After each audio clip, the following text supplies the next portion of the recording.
پارسی theatrical کمپنیاں 1861 عیسوی سے 1935 عیسوی تک اردو ڈرامے کی عوامی روایت یعنی اندر سبھا کی ملک گیر پیمانے پر شہرت نے ڈھاکہ اور بمبئی میں اس کے فروغ کی نئی روایتوں کے لیے زمین ہموار کی۔ خصوصاً بمبئی میں پارسیوں نے ڈرامے کو تجارت کی شکل دے کر اس کی ترقی کے نئے امکانات روشن کیے۔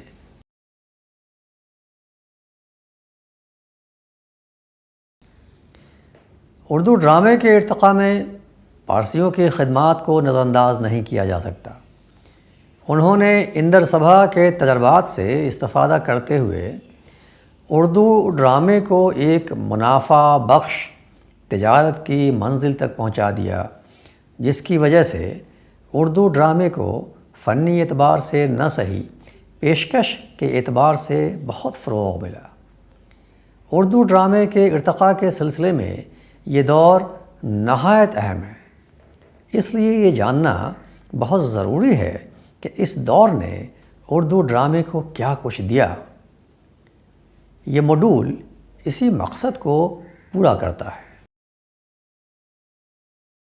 تاریخی شواہد سے معلوم ہوتا ہے کہ یورپی اقوام جہاں اپنے ساتھ بہت سی دوسری اشیاء لے کر آئیں، وہاں وہ فنون لطیفہ خصوصاً ڈرامے کی وہ روایات بھی ساتھ لائیں جو وہاں گزشتہ 2000 سال کے دوران میں پروان چڑھی تھیں۔ انہی روایتوں میں سے ایک روایت ترقی یافتہ تھیٹر کا قیام بھی تھا۔ اس سلسلے میں اظہار خیال کرتے ہوئے ڈاکٹر محمد اسلم قریشی لکھتے ہیں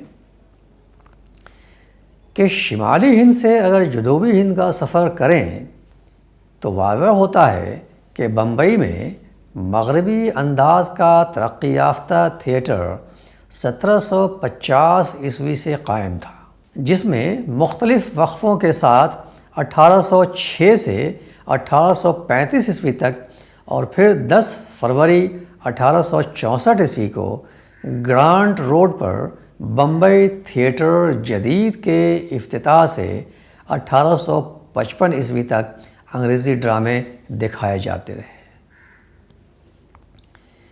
اس تھیٹر پر 1853 عیسوی سے مراٹھی، گجراتی اور اردو ڈراموں کی بھی نمائش ہوتی رہی۔ شمالی ہند میں منظوم ڈراموں کی روایت کے برعکس بمبئی میں اردو ڈراموں کی تحریر اور اسٹیج پر اداکاری کی ابتدا اردو کے نثری ڈراموں سے ہوئی۔ یہ اقتباس یہاں پیش کرنے کا واحد مقصد یہ بتانا ہے کہ مغربی رنگ کے تھیٹر سے مغربی طرز کے ڈرامے پیش کرنے کے عمل نے ہندوستانی فنکاروں میں یہ احساس پیدا کر دیا کہ ڈرامے کو پیسہ کمانے کا ذریعہ بھی بنایا جا سکتا ہے اور اس فن کو تجارت کا روپ دے کر منڈی کی شے بنایا جا سکتا ہے۔ پارسی تھیٹریکل کمپنیوں کا قیام اسی احساس کا عملی روپ تھا۔ اردو ڈرامے کو تجارتی مقاصد کے لیے استعمال کرنے کی جو روایت انگریزوں کی آمد سے شروع ہوئی، اس کے بارے میں کہا گیا ہے کہ بمبئی میں ہوئے ڈراموں کو پارسی تھیٹر کا نام دیا گیا۔ وجہ تسمیح اس کے علاوہ اور کیا ہو سکتی ہے کہ اس میں ابتدا میں پارسیوں نے بڑھ چڑھ کر حصہ لیا۔ حالانکہ اسے تجارتی تھیٹر کے نام سے منسوب کرنے میں بھی کوئی مذائقہ نہیں تھا، کیونکہ یہ اپنی ابتدا سے انجام تک کبھی تجارتی مصلحتوں سے غافل نہیں رہا۔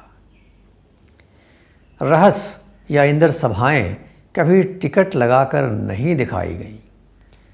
ان کی حیثیت یا تو تفریح کی تھی یا جشن کی، جس میں لوگ بغیر کسی مالی فائدے کے حصہ لیتے تھے۔ لیکن بمبئی میں ڈرامہ ابتدا سے ہی تجارت کا وسیلہ بنا اور ٹکٹ لگا کر تماشے دکھائے جاتے رہے۔ دراصل 18ویں صدی کے وسط تک ہندوستان میں انگریزوں کی آبادی اور ان کا اثر بہت بڑھ گیا تھا۔ انگریز اپنے ساتھ تھیٹر کی ایک مستحکم روایت بھی لائے تھے جو ہندوستانی ڈرامائی روایت سے بالکل مختلف تھی، لہٰذا انگریز آبادیوں میں ڈرامے اسٹیج کیے جاتے تھے۔ شروع میں یہ ڈرامے کھلے میدانوں، ملٹری اسٹورز اور کوٹھیوں کے دالانوں میں پیش کیے جاتے تھے۔ کچھ عرصہ بعد بمبئی میں مقیم انگریزوں کو باقاعدہ تھیٹر ہال تعمیر کرنے کا خیال آیا، لہٰذا 1750 میں ایک تھیٹر قائم ہونے کے ثبوت ملتے ہیں، جس میں 1853 تک وقفے سے ڈرامے پیش ہوتے رہے۔ 1853 میں اس کے اخراجات پورے نہ ہو سکنے اور قرض کا بوجھ بڑھ جانے کی وجہ سے اسے نیلام کر دیا گیا۔ اس تھیٹر میں دکھائے گئے سب کے سب انگریزی ڈرامے تھے جن میں ہندوستانیوں کا داخلہ ممنوع تھا۔ اندر سبھا کی بے پناہ مقبولیت نے اس تجارتی احساس کو مزید تقویت پہنچائی اور یاروں نے کمپنیاں قائم کر کے دوسرے ڈراموں کے ساتھ ہی ساتھ اندر سبھا کو پیش کر کے خوب سرمایہ پیدا کیا۔ جناب عشرت رحمانی اس سلسلے میں لکھتے ہیں کہ چند سال کے عرصے میں پارسی سیٹھوں کی مساعی سے بمبئی میں اردو ڈرامہ کی سرگرمیوں میں زور شور شروع ہو گیا اور اسی دوران میں اندر سبھا کھیلا جانے لگا۔ اس سے قیاس کیا جا سکتا ہے کہ بمبئی کے اردو اسٹیج کا آغاز بھی اندر سبھا کی مقبولیت اور شہرت کا مرہون منت تھا۔ تھیٹروں کی تعمیر نے ڈراموں کو تجارتی مقاصد کے لیے فروغ دیا۔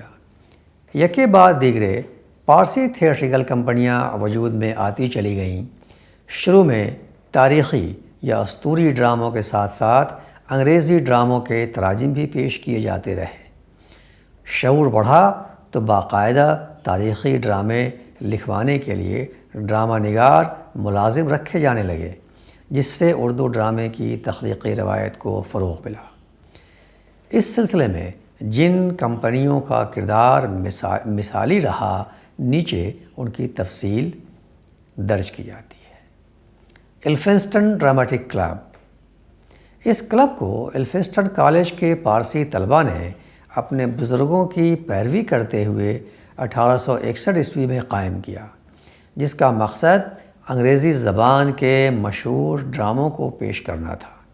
اس ڈراماٹک کلب سے وابستہ ہو کر جن اداکاروں نے شہرت کے بام عروج تک رسائی حاصل کی، ان کے نام یوں ہیں: lieutenant colonel Dhanji Shah Nauroz ji Parekh, D C master Peston ji Nasarwan ji Wadia, Manek ji Surti, کیچ کانگا، مہروان جی نصروان جی واڑیا، ڈی این واڑیا اور نصروان جی نوروز جی پارک۔ اس کلب نے شیکسپیئر کے اوتھیلو، مرچنٹ آف وینس اور ٹیمنگ آف شریو وغیرہ ڈرامے بھی پیش کیے، جن میں اوتھیلو کو کافی شہرت حاصل ہوئی۔ اس کلب نے بعد میں مذہبی ڈرامے کو پیش کرنے کا سلسلہ بھی شروع کیا۔ گجرات کے ہندو راجا کرن گھیلا کا قصہ خاص طور پر پیش کیا گیا، جس کو ہندوؤں نے بہت پسند کیا۔ Original Elphinstone club.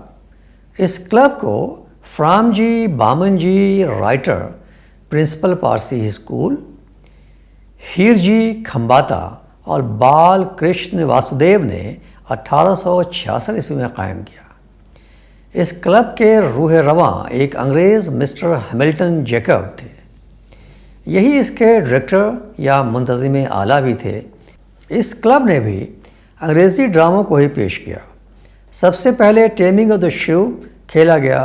اس میں فرام جی رائٹر نے پیٹروچیو اور ہیر جی کھمباتا نے گرومیو کے کرداروں کو بڑے مؤثر انداز میں نبھایا۔ دوسری پیشکش اوتھیلو پر مبنی تھی، جس میں ہیر جی کھمباتا نے ایاگو کا کردار اتنی کامیابی سے ادا کیا کہ کمپنی کو شہرت دوام کی بلند و بالا منزل تک پہنچا دیا۔ تیسری پیشکش مرچنٹ آف وینس پر مبنی تھی۔ اس میں کھمباتا نے نہایت کامیابی سے شائلاک کے کردار کو نبھایا۔ ان کامیابیوں نے کلب کے حوصلوں کو اس حد تک بڑھایا کہ اس نے متعدد دوسرے ڈراموں کو پیش کر کے اردو تھیٹر کی روایت کو مضبوطی سے قائم کر دیا۔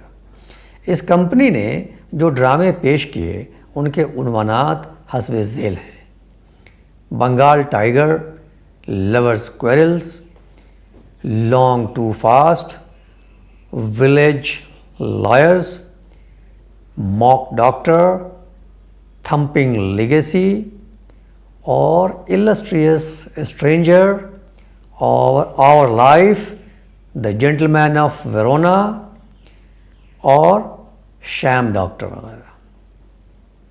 ان ڈراموں کے ساتھ ہی ساتھ کلب نے ایرانی ڈرامے بھی پیش کرنے کی کوشش کی۔ ابتدا میں فارسی زبان اور ایرانی لباس میں انگریزی اور گجراتی کے ڈراموں کو پیش کیا گیا، پھر پسٹن جی دھنی ماسٹر کی صلاح پر ہندوستانی گانوں کو مراٹھی طرز پر ڈراموں میں پیش کیا جانے لگا۔ چنانچہ فارسی زبان میں پیش کیے جانے والے رستم سہراب ڈرامے میں مراٹھی طرز فٹ کی گئیں۔ یہ ایک نیا تجربہ تھا جس کی بھرپور تعریف و تائید عوام نے کی۔ پرشین ناٹک منڈلی۔ رستم و سہراب کی کامیابی نے بمبئی کے ایرانی تاجروں کو پرشین ناٹک منڈلی کی بنیاد رکھنے کی تحریک دی، جس نے بڑی محنت اور تیاری کے بعد رستم و سہراب کو پیش کیا۔ یہ کھیل بہت کامیاب رہا۔ کمپنی کے نگراں دادا بھائی سوراب جی پٹیل تھے۔ اس کامیابی نے کمپنی کے حوصلے اس قدر بلند کیے کہ اس نے بڑی تیاری کے بعد رستم و برزور پیش کیا۔ یہ ڈرامہ بھی فارسی زبان میں ایرانی اداکاروں اور ان کے قومی ملبوسات کے ساتھ کھیلا گیا۔ اسے بھی بڑی کامیابی حاصل ہوئی۔ اس کے گانے بھی طرز کے اعتبار سے ہندی ہی بنائے گئے تھے۔ ایرانی اداکاروں نے ایسا رنگ جمایا کہ تماشائیوں کو مبہوت کر دیا۔ اس کی منظر نگاری حقیقت نگاری کی جیتی جاگتی تصویر تھی۔ اس کے بارے میں اظہار خیال کرتے ہوئے عشرت رحمانی لکھتے ہیں کہ منظر نگاری کے اعتبار سے اس ڈرامہ میں متعدد خوبیاں تھیں۔ پورے اسٹیج پر گھاس اگی ہوئی دکھلائی گئی تھی اور برزور اپنی پوری رانائی، جواں مردی اور زندگی کے ساتھ اس میں سے گزرتا ہوا دکھلائی دیتا ہے۔ فطری اثرات کو دوبالا کرنے اور بجلی کی چمک کو اپنی پوری آب و تاب کے ساتھ دکھلانے کے لیے میگنیشیم کے تار جلائے جاتے تھے۔ ان ڈراموں کی زبان چونکہ فارسی تھی، جس سے تماشائی ناآشنا تھے، اس لیے ہر منظر شروع ہونے سے پہلے ایک اداکار اسٹیج پر آ کر آنے والے واقعات سے انہیں واقف کرا دیتا، جس سے تماشائی بہت لطف اندوز ہوتے۔ شاہنامے سے اخذ کردہ موضوعات کو پیش کرنے کے بعد پارسیوں نے اصلاحی ڈراموں کی پیشکش کی طرف توجہ کی۔ چنانچہ نصروان جی دوراب جی اپختیار نے، جو گلوکار بھی تھے، چھوٹے چھوٹے اصلاحی ڈرامے پیش کرنے شروع کیے، جیسے بے جوڑ شادی، جس میں ایک ضعیف شخص کی نابالغ بچی سے شادی کو موضوع بنا کر سماج کی توجہ اس برائی کی طرف مبذول کرائی گئی۔ یہ ڈرامے چونکہ سماج کی روزمرہ زندگی کو موضوع بنا کر برائیوں پر کاری ضرب لگاتے تھے، اس لیے بہت پسند کیے گئے۔ زوراسٹرین ڈرامٹک کلب۔ سماجی اصلاح کو موضوع بنانے والے دور کے شروع ہوتے ہی ڈراموں کو منظوم صورت میں پیش کرنے کی ایک نئی صورت کا بھی آغاز ہو گیا۔ خاص طور سے زوراسٹرین ڈرامٹک کلب نے ایسا کرنے کی زور شور سے تیاریاں شروع کی۔ چنانچہ اس کلب سے وابستہ فرام جی مہتا، نصروان جی فوربس اور آپ اختیار نے اس میں بڑھ چڑھ کر حصہ لیا۔ آپ اختیار گجراتی زبان میں اچھے شعر کہتا تھا، چنانچہ اس نے رستم و سہراب کو نظم کیا، جس کی پیشکش کو لوگوں نے بہت پسند کیا۔ زوراسٹرین کلب نے اردو کے ساتھ ساتھ گجراتی میں منظوم ڈرامے کھیلنے کا سلسلہ جاری رکھا۔ مزاحیہ ڈراموں کی روایت کو طرح دینے کا سہرا بھی اسی کلب کے سر جاتا ہے۔ الفریڈ تھیٹریکل کمپنی، یہ کمپنی کاؤز جی کھٹاؤ کے زیر قیادت کام کرتی رہی۔ کاؤز جی کھٹاؤ خود ایک منجھے ہوئے اداکار تھے اور حزنیہ اداکاری میں اپنا ثانی نہ رکھتے تھے۔ اس کمپنی نے شیکسپیئر کے کئی اہم ڈراموں کو اسٹیج کیا، خصوصاً رومیو جولیٹ اور ہیملیٹ بڑے اہتمام کے ساتھ کھیلے۔ ان میں رومیو جولیٹ اور ہیملیٹ کے کردار کاؤز جی کھٹاؤ نے بڑی ماہرانہ قدرت سے انجام دیے۔ 1914 عیسوی تک اس کمپنی کی قیادت کاؤز جی کھٹاؤ نے کی اور اسے شہرت کے بام عروج تک پہنچا دیا۔ لاہور میں آپ کے انتقال کے بعد آپ کے فرزند جہانگیر نے 5 سال تک اس کی قیادت کرنے کے بعد اسے کلکتہ کے نامور پارسی سیٹھ میدن کے ہاتھ فروخت کر دیا۔ منشی مہدی حسن احسن لکھنوی اس کمپنی کے ابتدائی مصنفین میں سے تھے۔ بعد میں آغا حشر کاشمیری اور بیتاب بنارسی بھی اس سے وابستہ رہے۔ نیو الفریڈ تھیٹریکل کمپنی، اس کمپنی کو محمد علی ناخدا نے الفریڈ کمپنی کے مقابلے میں قائم کیا اور سہراب جی کو اس کا منتظم بنایا۔ سہراب جی خود بھی ایک منجھے ہوئے اداکار تھے۔ ان کی محنت اور قیادت نے اس کمپنی کو بھی ترقی کی اعلیٰ منازل سے ہمکنار کیا۔ آغا حشر کی وابستگی کی وجہ سے بھی اس کمپنی کو بڑی شہرت حاصل ہوئی۔ بمبئی میں قائم ہونے کے باوجود یہ ملک کے بڑے بڑے قصبوں اور شہروں میں گھوم گھوم کر ڈرامے پیش کرتی رہی۔ آخر میں مستقل طور پر احمد آباد میں قیام پذیر ہوئی۔ اولڈ پارسی تھیٹریکل کمپنی، یہ کمپنی بھی بمبئی ہی میں 19ویں صدی کے آخری زمانے میں قائم کی گئی۔ معروف پارسی اداکار سیٹھ اردشیر بھائی ٹھونٹھی اس کے مالک تھے۔ جگہ جگہ گھوم کر اپنے زمانے کے نامور ڈرامہ نگاروں کے ڈرامے پیش کرتی رہی۔ 1901 عیسوی میں پنجاب کے دورے کے دوران ڈرامہ پیش کرتے ہوئے آگ لگنے سے ساز و سامان جل کر راکھ ہو گیا، لیکن بھائی ٹھونٹھی نے ہمت نہ ہاری اور کچھ مدت کے بعد اس کمپنی کو از سر نو کھڑا کیا اور یہ پہلے جیسی شان و شوکت کے ساتھ ڈرامے کھیلتی رہی۔ ان ڈرامیٹک کمپنیوں نے جہاں اردو ڈرامے کی ترویج و ترقی کے سامان پیدا کرنے میں اہم کردار ادا کیا، وہیں بڑھتی ہوئی ان کی آپسی رنجش اور مسابقتی چپقلش نے جنگ کی صورت بھی اختیار کر لی۔ یہ کمپنیاں اعلانیہ طور پر ایک دوسرے کو چیلنج کرنے لگیں۔ کنور جی ناظر جو اس میدان کے شہسوار تھے اور سب سے تجربہ کار اور کامیاب بھی، انہوں نے شہر کے واحد تھیٹر واقع گرانٹ روڈ کو طویل مدت کے لیے کرائے پر لے لیا تاکہ کوئی دوسری کمپنی ان کے مقابلے میں آ ہی نہ سکے، اور وہ اردو اور گجراتی ڈراموں کے واحد اجارہ دار بنے۔ ان مسابقتی چپقلشوں نے اس فن کو خاصا نقصان بھی پہنچایا۔ وکٹوریہ تھیٹر کی تعمیر، جب کنور جی ناظر نے 1870 عیسوی میں گرانٹ روڈ والے تھیٹر کو ایک طویل مدت کے لیے کرائے پر لے لیا تو دوسری کمپنیوں کو ڈرامے پیش کرنے میں بڑی دقت پیش آنے لگی۔ چنانچہ وکٹوریہ ناٹک منڈلی کے سیکریٹری دادا بھائی پٹیل نے کمپنی کے حصے داروں کو مشورہ دیا کہ وہ اپنا تھیٹر تعمیر کریں۔ یہ کام دادا بھائی رتن جی ٹھونٹھی جو اس طرح کے امور کے جانکار تھے ان کے سپرد کر دیا گیا۔ چنانچہ ان کے مشورے پر مانک جی پاؤں والا کی زمین 60 روپے ماہوار کے کرائے پر طویل مدت کے لیے حاصل کر کے اس پر لوہے کی چادروں والا ایک ہلکا تھیٹر بنایا گیا جس کا نام وکٹوریا تھیٹر رکھا گیا۔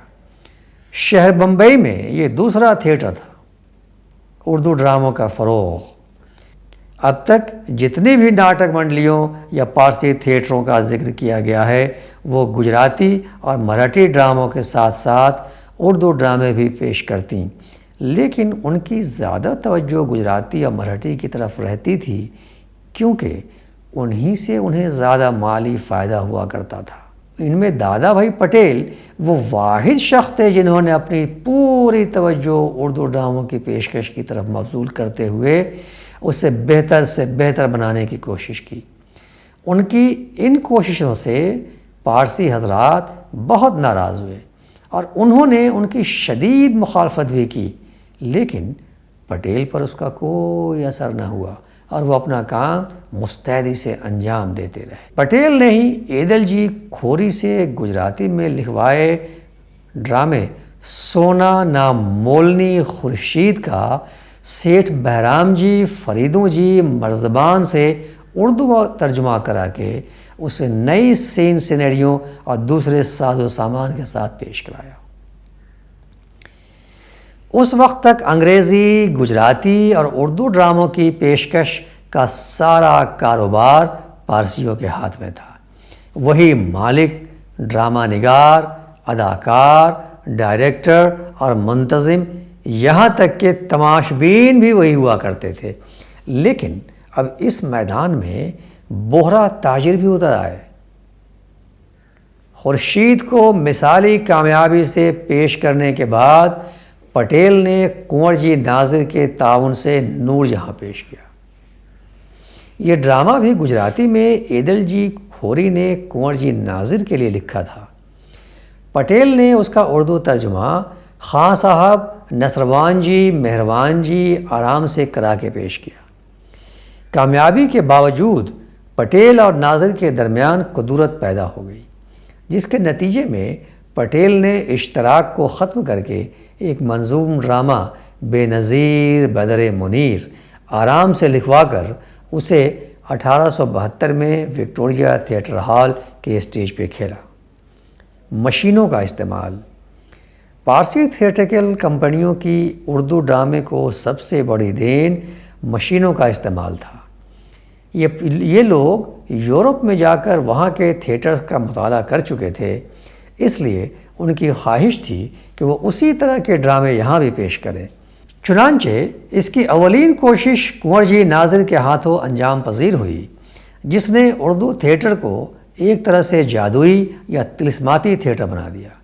اس سے قبل لوگوں نے ایسا ہوتے ہوئے نہیں دیکھا تھا۔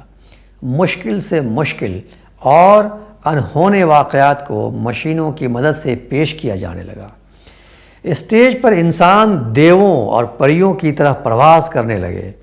زمین کے شق ہونے اور اس میں دھنسنے کے مناظر دنیا کو متحیر کرنے لگے۔